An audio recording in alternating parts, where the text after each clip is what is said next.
امروز خلق خیش بسیم و بزر کنند. بیزر اگر برادر زو هم حذر کنند.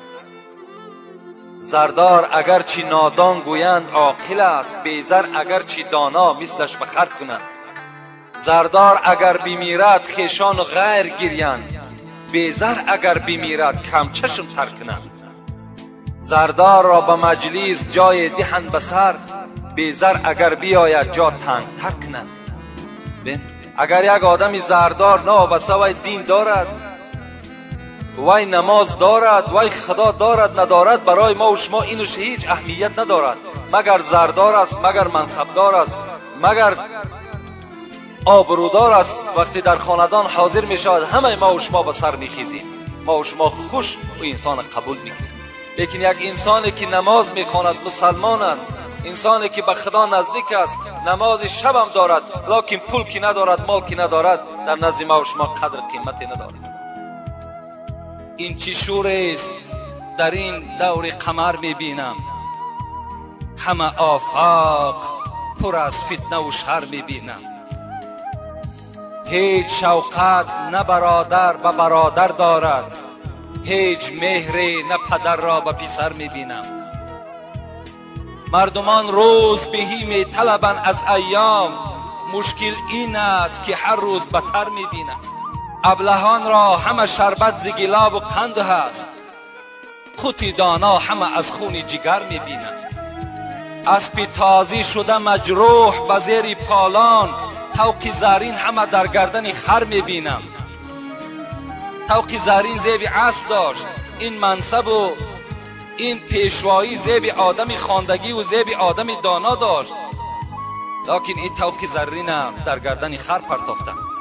حالان که برای خر همان جیل، همون پالانی که ذکر کرد، همان جیل کونه مناسب بود، نه این طوق زرین. همین است که شاعر حافظ میگوید از تقاضای زمان و گردش چرخی فلک، خیرس را گفتم تقای و خوک را گفتم امک.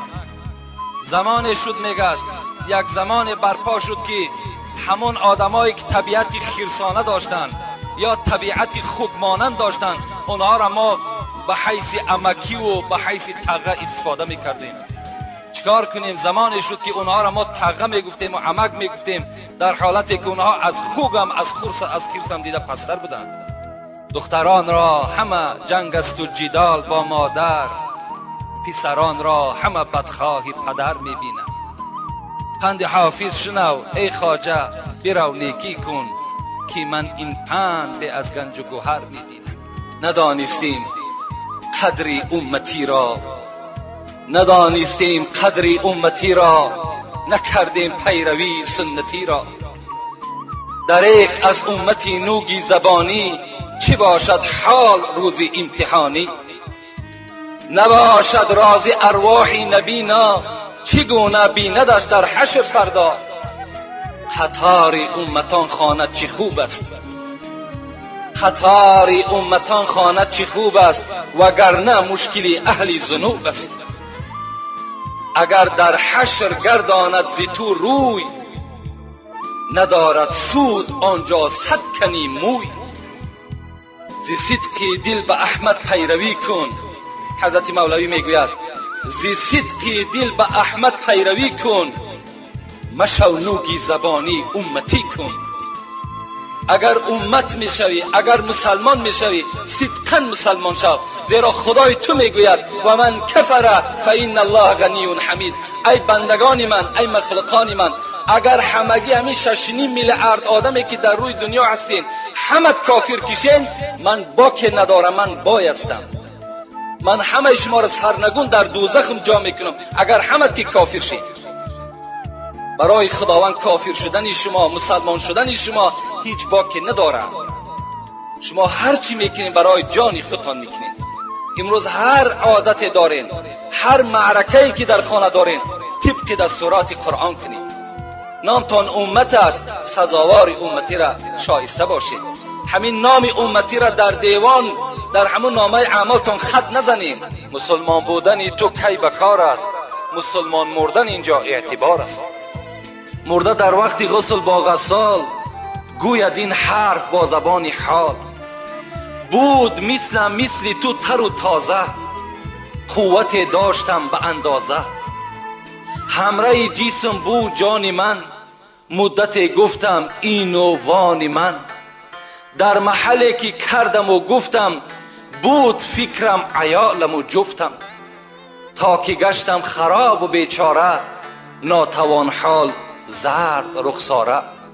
میروم برای زیمو باریک، در دوام میگفته است، میروم برای زیمو باریک، میدرایم به خانه تاریک. این همه در مقام میماند، سر تنهام میفرستاند. آنچه بگذشت وقتی جان دادن، شرح آن را خدای داند من.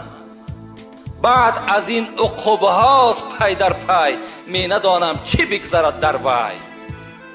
گوش باید که بشنود این را، بکند فکر جان شیرین را.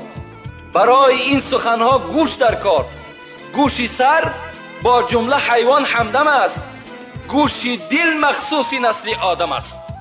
برای این سخنها گوشی دل لازم، گوش باید که بشنود این را، بکند فکر جان شیرین را.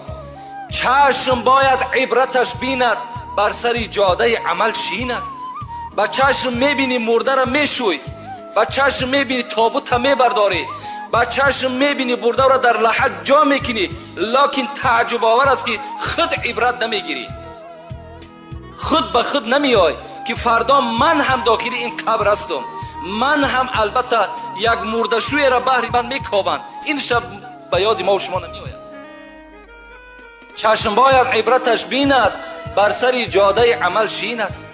عقل باید کار فرماید، مرده را بیند و به خود آید. مخند اینجا که مژگان تو گریان است در فردا، اگر ریزی در اینجا اشک خندان است در فردا.